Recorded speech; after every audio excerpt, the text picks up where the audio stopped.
नमस्कार नयन जी, आपको भी और हमारे सभी दर्शकों को भी. Today I'm really happy to have you here. While we look for some sense of meaning all the time, it is even more acutely felt when you have the kind of environment which we see in Ukraine, Russia, then now Israel and Palestine and all that. We will refer to that slightly, but let me go back to the root from where, in your own experience, Nayanji, the the way human mind can work towards sustaining a sense of peace and harmony within, and how art plays its role in that direction. Yeah. Thank you. This is so relevant, Ashokji. My business partner is of Jewish origin and has close ties to Israel.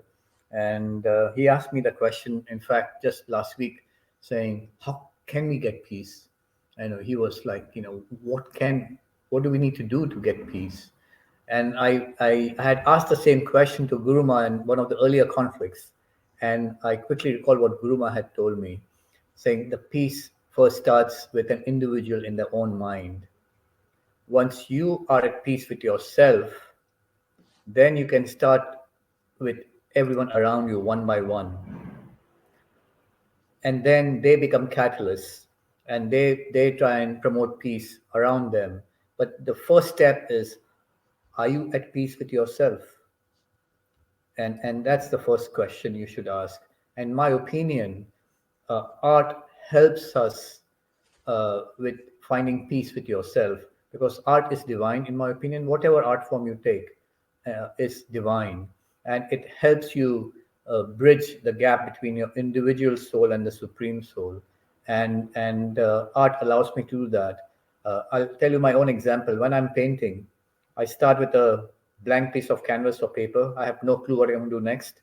I just leave it to God, and things just happen. The brushstrokes happen, the colors happen, and then I just keep working on it, and then I try to find meaning as I'm going along. And here I end up with a spiritual art because I'm in the zone while doing it. I don't. I'm not doing it to please anyone or even please myself. I'm doing it because it's kind of my way of messaging to myself, and then eventually when I share the artwork with everyone else, saying this is what this artwork represents, and it brings me a sense of peace and calmness, and I feel I get closer to God because I'm indulging in art. In my case, it's painting, and I'm also a floral designer. But the art allows me to do that, and I always present my art as an offering. It's an offering. It's not, it's not about building my ego. It's about offering to God. Okay.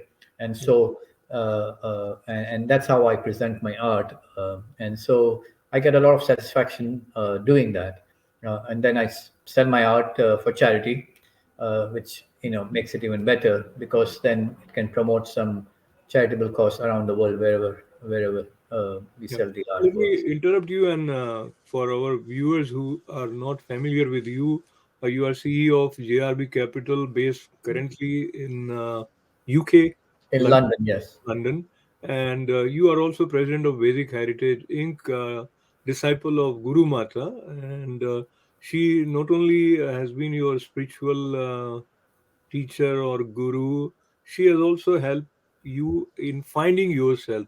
And as we are Totally. talking about your relationship with colors and canvas, I bring this painting, and it looks beautiful.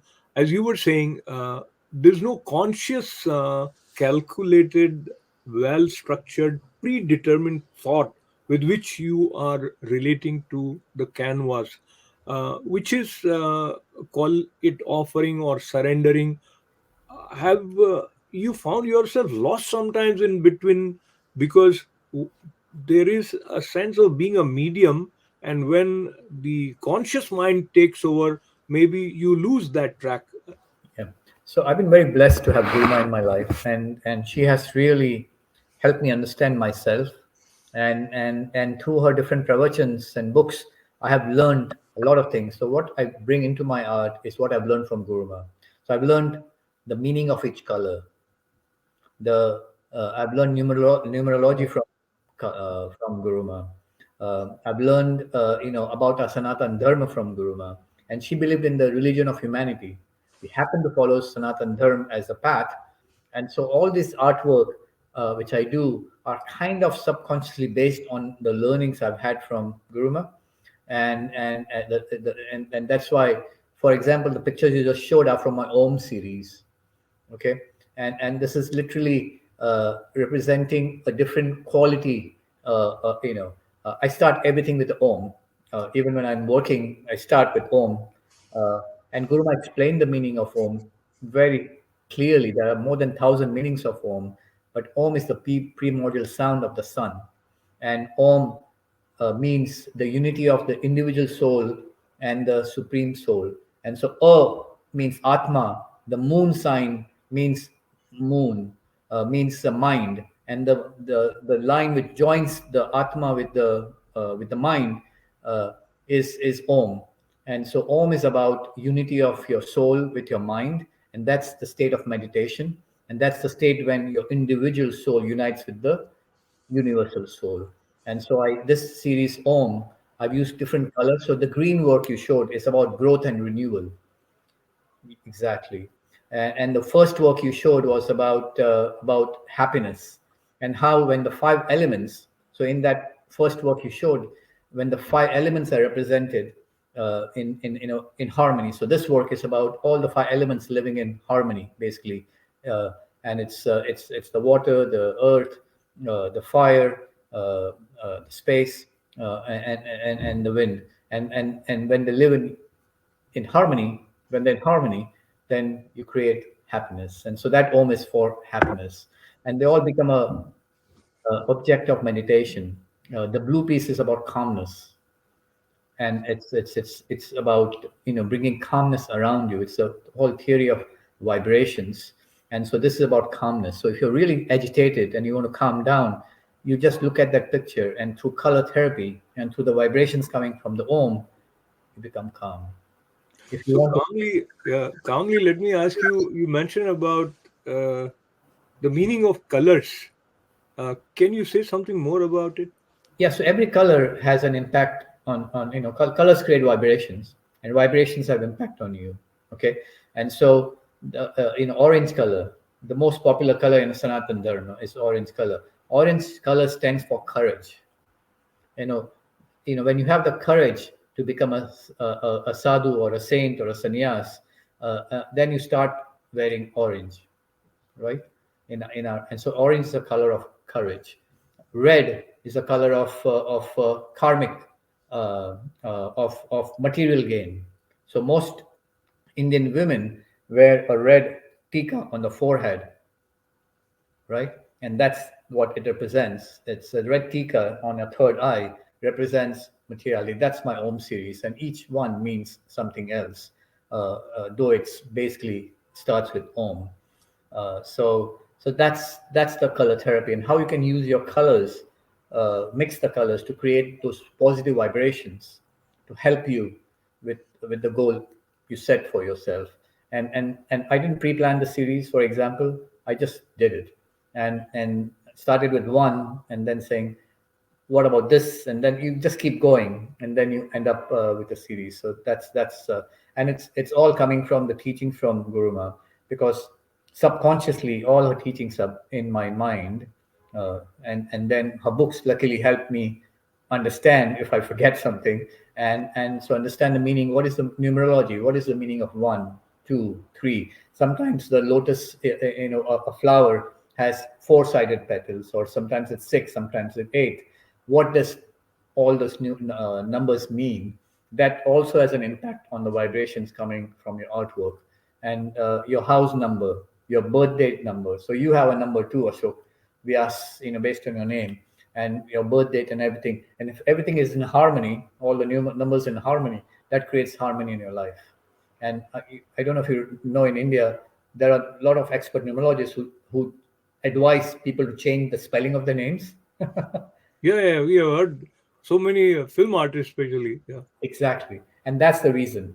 That's because the name creates every number, every alphabet converts into a number, and the number when you add up, creates a number which is basically 1 to 9, and that becomes your ruling number. So I mix all these concepts, the symbols from all the different I wouldn't say religions, I would say civilizations from around the world, but they basically are geometric. It's called sacred geometry. So, what does a triangle this way mean?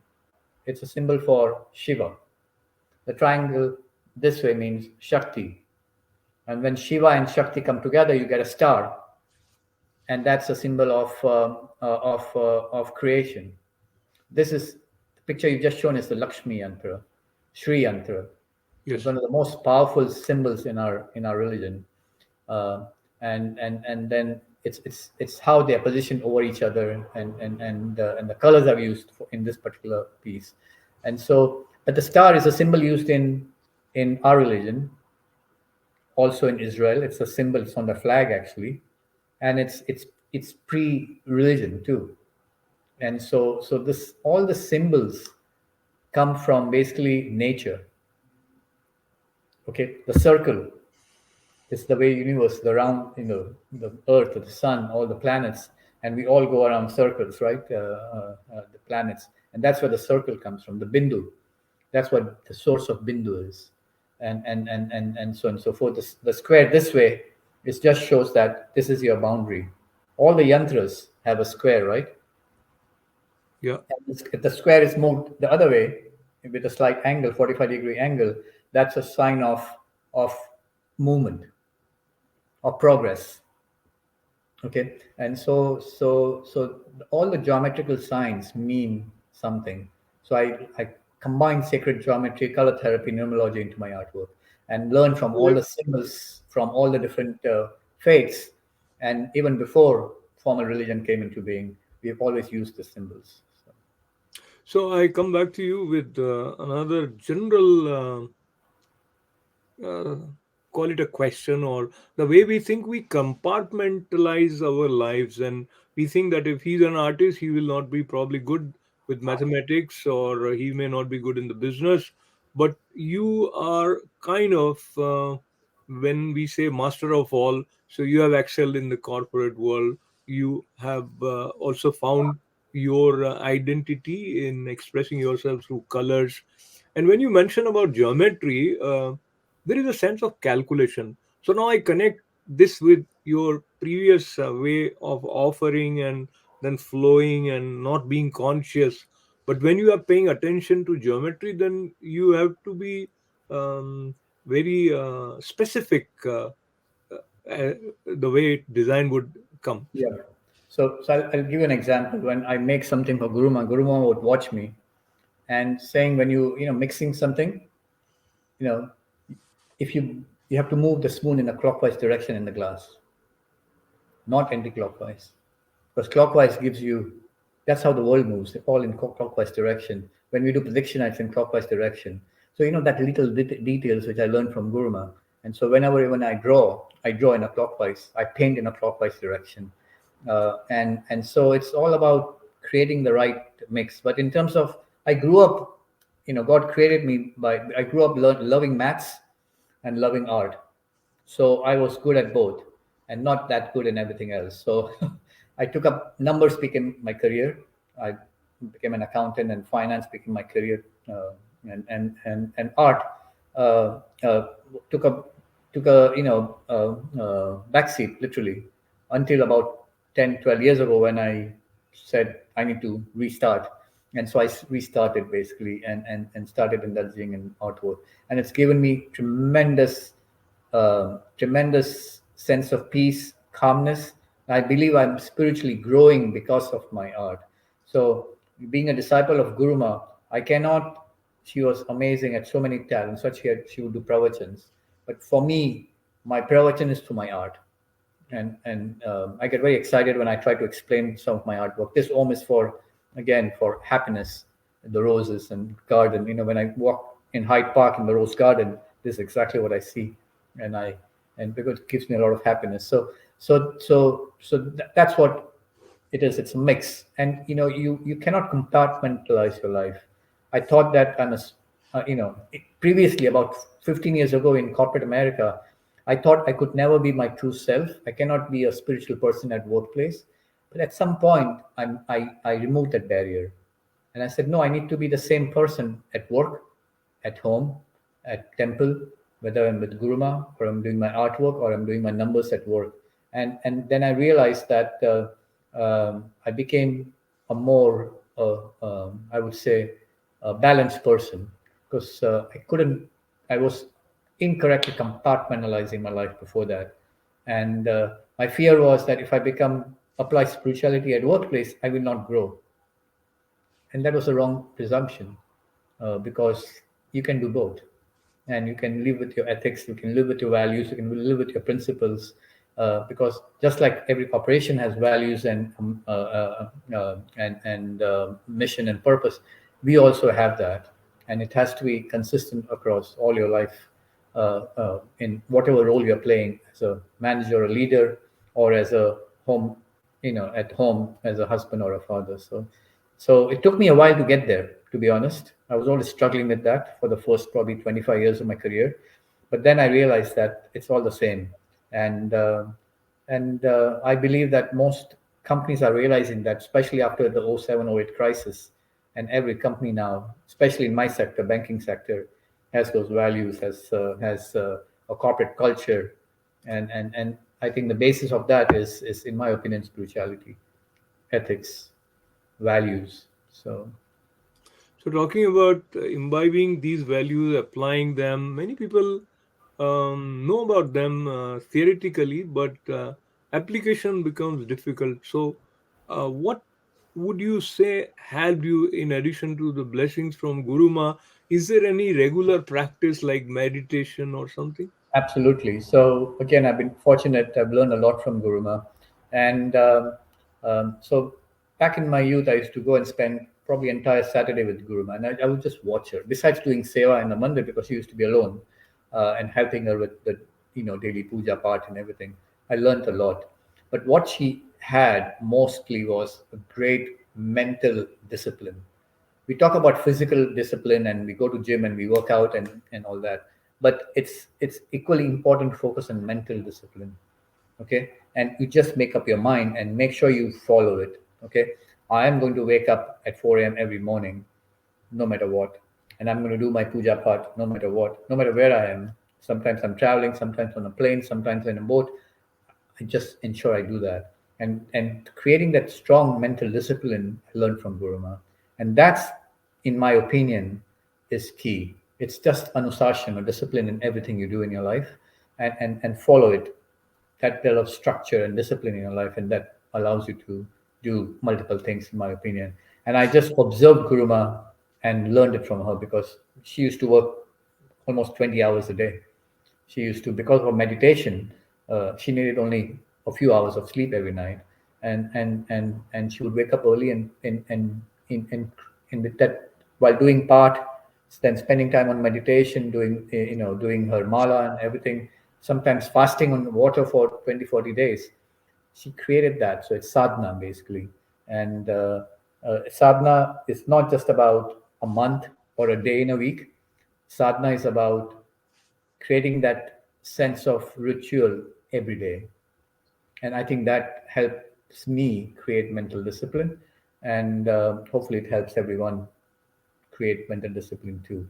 It's sadhana, but on a daily basis rather than one off. So, I come back to this home. It gives a sense of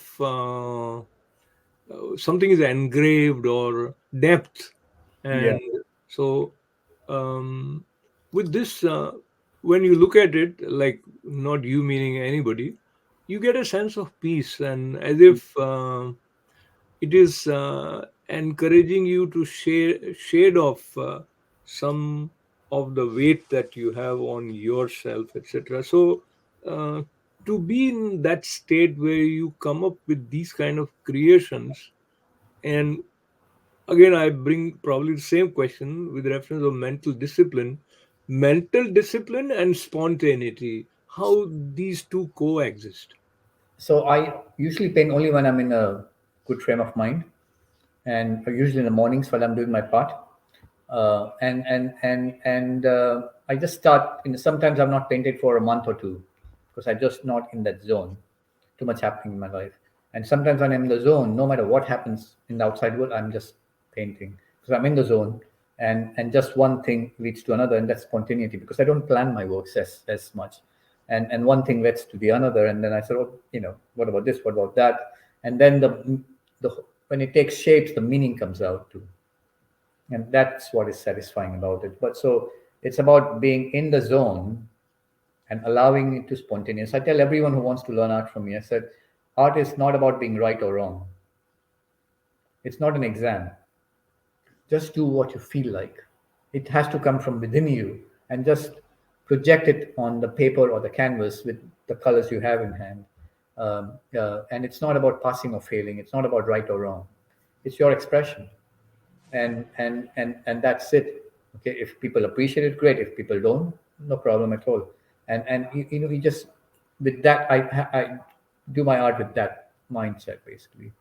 And Talking about art and spirituality and the correlationship, or rather, a sense of oneness between spiritual pursuits, and be it music or painting or writing.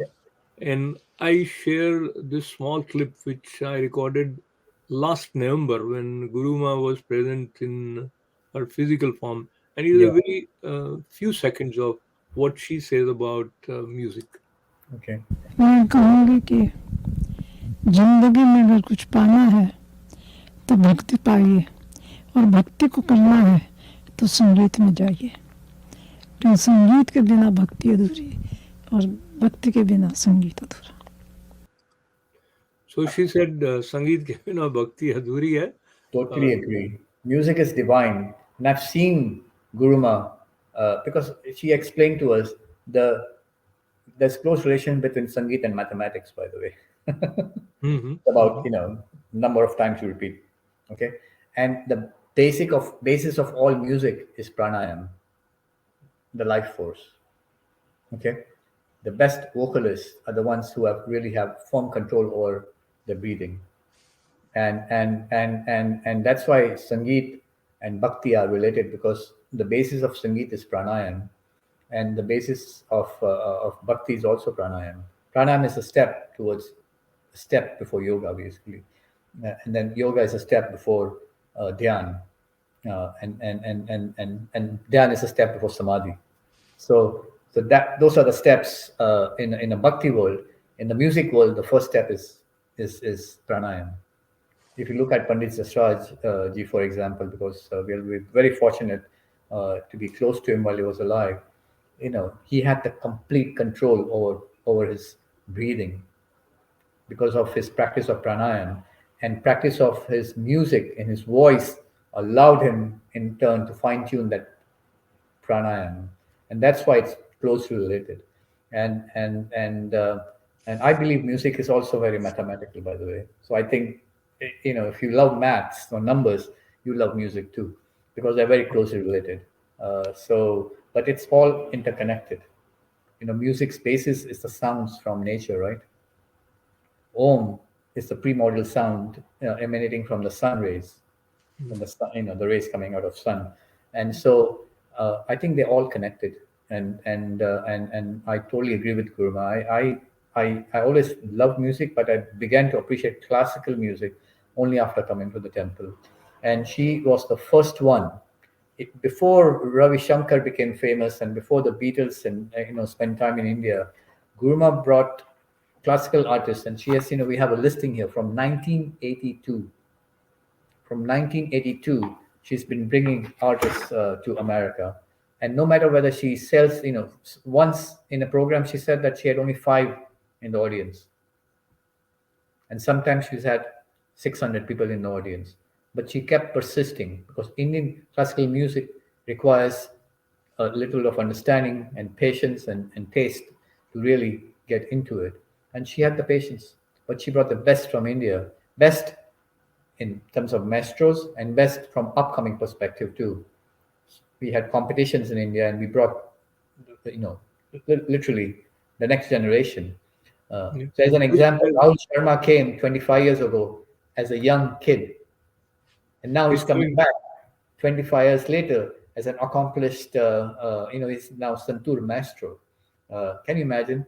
And he's coming back for on November 5th to perform for us. And he comes with the same humility. The best part of Rahulji is that he's coming back with the same humility, saying, I'm coming for the mandir. I'm coming to perform in Pandit Jasraj Auditorium. We have named the auditorium after Pandit Jasrajji. And he's coming to offer in our temple. And I'm happy to say all the artists are coming with that mindset, and they're not charging, they won't charge us commercial rates because they're coming as an offering. And so the step one in our program is divinity.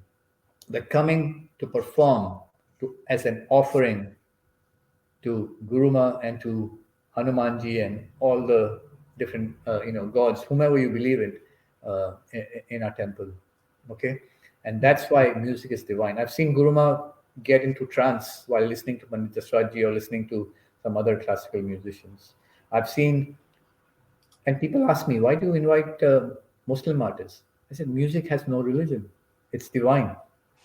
I've seen Bismillah Khan live in the temple when he came, probably 25, 30 years ago. And his best performance was not on the stage downstairs, but in front of Baba, because he was offering to Baba right in front of Baba in the stage we have in our temple on the left hand side. And oh my gosh, that was divine. If you close your eyes and get lost, you really feel the divinity and you feel that unity between you and God at that point of time. And I've seen Guruma go into trance so many times when such performances happen in our temple. And that's why Vedic Heritage goal is to promote Indian classical music art because it's so closely connected with our dharma. So I appreciate it, Nayanji. Time flies when you talk to someone like Nayan Mitraji. And as we conclude, we come back to the reference of your partner or who comes from Israel, and how art can help in finding a sense of peace for those who are not artists themselves. In brief, if you want to say.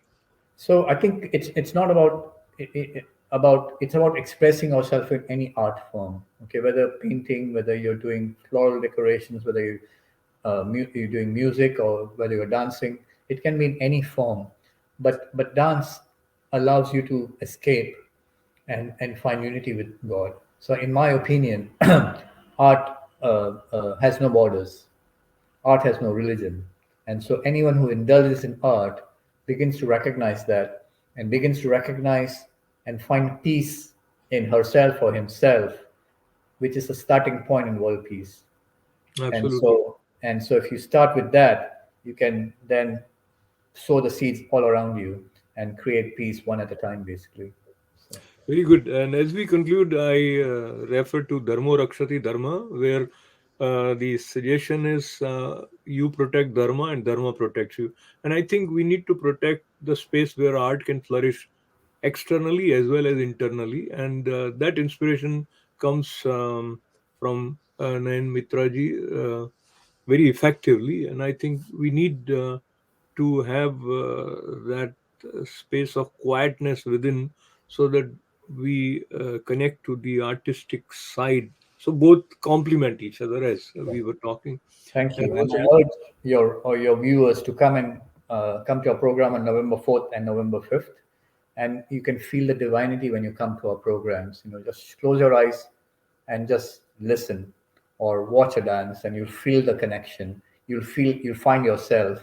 And this are our artists. There's some amazing artists coming. We are bringing Senai back after 25 years. We have Monica coming from the Mewati Gharana, which is Pandit Swajis Gharana, and then we have for the first time a group of musicians on day one, where they're going to introduce saxophone. Though it's not an Indian instrument, our saxophone can also fit into this universality of our music, and wonderful. So we'll have more details on that. And once again, it'll be a unique experience, meditative experience, to be at Vedic Heritage on 4th and 5th, 5 p.m. onwards. Thank you, Nayan ji, with lots Thank of you. wishes.